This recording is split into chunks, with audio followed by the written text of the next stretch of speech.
Qui veut la peau d'Ibrahim Traoré? Tout le monde se pose la question. Il y a certaines évidences, il y a beaucoup de spéculations, il y a beaucoup d'idées, beaucoup d'attentes, beaucoup d'anticipations. Mais on veut savoir la vérité. Qui veut la tête d'Ibrahim Traoré? Je pense qu'il est important qu'on suive. Communiqué. Il y a quelques semaines de cela, les services de renseignement ont intercepté plusieurs communications entre un individu et des chefs terroristes portant sur des détails des positions des forces de défense et de sécurité intérieure, des volontaires pour la défense de la patrie, ainsi que sur les opérations militaires. Après analyse technique approfondie, l'individu est identifié au nom de Bahari Abdraman et se trouve être un officier des forces armées burkinabè. Bahari Abdraman et se trouve d'être un officier des forces armées du Burkina Faso. Donc l'ennemi, généralement, n'est pas quelqu'un de loin, c'est quelqu'un de l'entourage. L'ennemi, généralement, est quelqu'un de l'entourage. Quelqu'un d'intelligent disait, s'il n'y a pas de problème à l'intérieur, les problèmes extérieurs ne peuvent rien nous faire. S'il n'y a aucun problème à l'intérieur, les problèmes extérieurs n'ont pas de pouvoir. C'est-à-dire, pour que l'on puisse te toucher ou t'atteindre par tes ennemis, généralement on passe par qui? Par quelqu'un de très proche. Un fils du pays, pour les intérêts d'autres personnes, d'autres pouvoirs extérieurs, est prêt à vendre sa nature, vendre ses frères pour ses intérêts personnels. Continuons.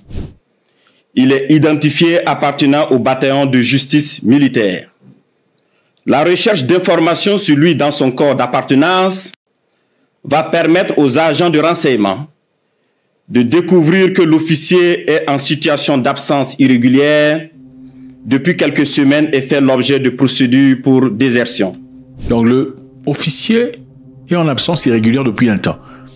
Ok, on ne sait pas exactement où il se trouve et est sujet de poursuite pour possible désertion. Vous savez, je crois qu'il est important de s'arrêter un tout petit peu là. Quand les choses se passent, il y a généralement un calme qui arrive.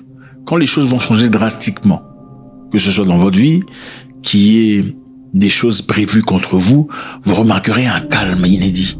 Un calme qui n'a jamais été dans le passé. Il faut jamais se mettre à l'aise. Il faut toujours chercher à comprendre pourquoi le calme arrive. Continuons. La surveillance des communications du lieutenant déserteur Bahari Abdraman va donner des liens supplémentaires qui vont intéresser les services de renseignement, notamment avec un officier des forces armées du nom de Compaoré Joani, un ancien sous-officier de l'armée burkinabè du nom de Zerbo Laoko, un officier en service au centre intégré des opérations du Burkina Faso, le commandant Ouedraogo Frédéric, un officier des forces armées en stage dans un pays européen, mais déserteur depuis un bout de temps et ayant rejoint Abidjan du nom de Kaboré Constantin. Ayant rejoint quoi? Abidjan. Qu'est-ce qu'il a dit? Ayant rejoint quoi? Joue encore là. Et ayant rejoint Abidjan du nom de Kaboré Constantin. Ayant rejoint Abidjan. Le travail minutieux des services de renseignement va révéler un grand complot en préparation contre notre pays, dont le but ultime est de semer le chaos total en vue de placer le pays sous tutelle d'une organisation internationale à mesure de reprendre le contrôle dans 10 ou 20 ans selon les instigateurs. Wow. Des informations sensibles ont été passées aux terroristes en vue d'accentuer les attaques contre les forces combattantes et les civils dans le but de susciter la révolte contre les autorités. Les informations sensibles ont été passées aux terroristes et aux attaquants du pays. Par qui? Par les enfants du pays, qui ne veulent pas la paix. Continuons. Aussi, d'autres stratégies ont été développées pour désorienter les services de renseignement afin de les amener à faire des arrestations massives au sein des forces de défense et de sécurité intérieure et espérer ainsi créer des frustrations et un sentiment de peur. Donc, ils essaient de créer le désordre de l'intérieur pour frustrer tout le monde, déjà contre M. Ibrahim Traoré. Créer le désordre intérieur, susciter la haine, la colère, le révolte. Continuons. La manipulation est menée également à travers des messages diffusés pour susciter injustement certains et d'autres messages envoyés à des chefs de corps pour leur faire peur en indiquant qu'ils seront arrêtés car étant sur une soi-disant liste noire. Wow. Des leaders religieux et coutumiers ont été sollicités pour convaincre certains officiers de s'engager dans cette mission funeste. Ce fut le cas malheureusement du capitaine Ouédraogo René David, en fuite actuellement. Dans le même ordre d'idée, des VDP ont été contactés pour démoraliser leurs camarades et de l'argent leur a été envoyé pour cette basse besogne. Waouh, ils ont même contacté les VDP pour essayer de les acheter. Donc, c'est le mal intérieur. Le plus profond, c'est le mal intérieur, les amis. Continuons. Tous ces stratagèmes perfides ont été développés dans le seul but de déstructurer l'armée et s'aimer le chaos. Les services de renseignement ont suivi la manœuvre qui devrait aboutir, selon le plan des comploteurs terroristes, le mercredi 16 avril 2025, à un assaut sur la présidence du Faso par un groupe de soldats recrutés par les ennemis de la nation. Cet assaut devrait être mené au même moment que plusieurs attaques terroristes d'envergure pour occuper les vecteurs aériens à défaut de pouvoir les détruire au sol. Quelques jours avant la mise en œuvre de ce projet diabolique, des VDP et soldats patriotes se sont présentés dans plusieurs services, notamment au renseignement et à la présidence du Faso, pour dénoncer le coup en préparation. Ok, les VDP se sont présentés pour venir annoncer le coup en préparation. Ok, les VDP sont venus dévoiler ce qui a été prévu. Je pense qu'il est très nécessaire de comprendre l'intelligence qui se joue là. Est-ce que ça veut essentiellement dire que les VDP sont venus dénoncer? Parce que généralement, quand vous dites comment vous avez reçu l'information, prochainement, l'ennemi va s'assurer de ne plus transmettre l'information ou possiblement l'information à travers la voie par laquelle vous avez reçu l'information. Parce que quand vous dites comment vous avez reçu l'information, vous dévoilez votre capacité. Maintenant, il faut savoir qu'il y a aussi une capacité tout contraire à celle-là. C'est-à-dire, je peux vous raconter une histoire sans essentiellement qu'elle soit une vraie histoire. C'est-à-dire, je vous dis, j'ai reçu l'information à travers les VDP qui sont venus me dire, ils sont venus signaler, mais peut-être que ce n'était pas à travers les VDP. Pour pas que vous compreniez la notion ou en tout cas le mécanisme à travers lequel je reçois vos informations. Ça pourrait être un autre moyen, un moyen technologique, mais je vous dis, c'est les VDP. Ça, c'est simplement pour vous dire, pour pointer quelque chose de très stratégique. Continuons. Ces dénonciations se sont poursuivies jusqu'au mardi 15 avril 2025 et ont permis d'arrêter des cerveaux de la manœuvre à Ouagadougou.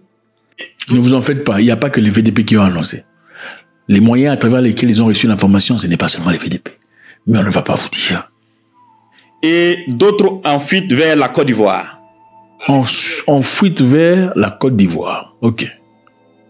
Il faut noter que les cerveaux à l'extérieur du pays sont tous localisés en Côte d'Ivoire, y compris le nommé Bahari Abdraman.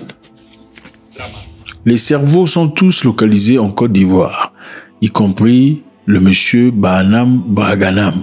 Le complot se poursuit activement depuis leur centre des opérations à Abidjan, avec pour objectif de s'aimer le chaos au Burkina Faso avant le mois de juin. Ils ont pu détecter que le centre se trouve en Côte d'Ivoire. Intéressant. Les services de renseignement poursuivent leurs actions de surveillance et tiendront l'opinion nationale au courant de toute évolution de la situation.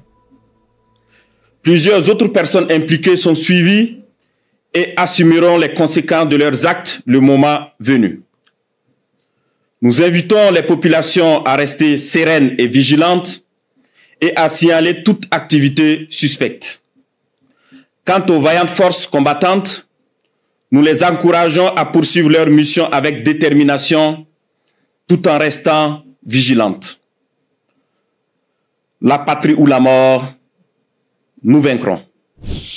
La patrie ou la mort, nous vaincrons. Intéressant. Alors, quand on donne des informations pareilles, accusant directement la Côte d'Ivoire, étant une base arrière de ceux qui sont considérés comme ennemis du Burkina Faso, peut-on le faire sans vraiment le savoir? si la Côte d'Ivoire est perçue comme ennemie et qu'on donne des informations disant que nous savons que vous gardez des voyous et vous êtes à tort nos ennemis, j'insiste, à tort nos ennemis, mais vous gardez des militaires qui sont nos ennemis directs chez vous. Si la Côte d'Ivoire est consciente de ne pas garder des militaires qui sont ennemis au Burkina Faso chez eux, que dirait la Côte d'Ivoire du Burkina Faso? Que le Burkina Faso fait preuve d'amateurisme. Okay? Le Burkina Faso est dans l'amateurisme, ils sont amateurs. Parce que s'ils peuvent dire des choses qui ne sont pas vraies, c'est des amateurs. Alors, étant le Burkina Faso voulant se faire respecter, ne serait-ce pas très important d'être certain de son information avant de la divulguer? Sinon, s'il divulguait ici, dans ce cas, le Burkina Faso, une information incorrecte à un pays dont il perçoit le leadership être ennemi à ce qu'ils sont, ne serait pas de l'amateurisme. Ça risquerait d'être de l'amateurisme. C'est-à-dire que le Burkina Faso est certain de son information. Donc, avant d'accuser une personne que tu accuses généralement de manigance à ton égard, il faut être certain pour pas que tu paraisses comme un monsieur délinquant d'esprit qui ne sait pas de quoi il raconte. Parce que quand vous accusez la personne ayant des précisions, vous savez que vous êtes réellement en train de marquer un but. Parce que la personne là où elle est, elle se dira, cette personne sait comment ça se passe. Autant mieux éviter. Alors, pour finir, pensez-vous que le Burkina Faso ferait de tels discours sans vraiment se renseigner? Et il faut rappeler qu'ils sont alliés à la Russie et toutes leurs capacités satellitaires et de renseignement dont ils possèdent. Faites-moi savoir ce que vous en pensez. God bless.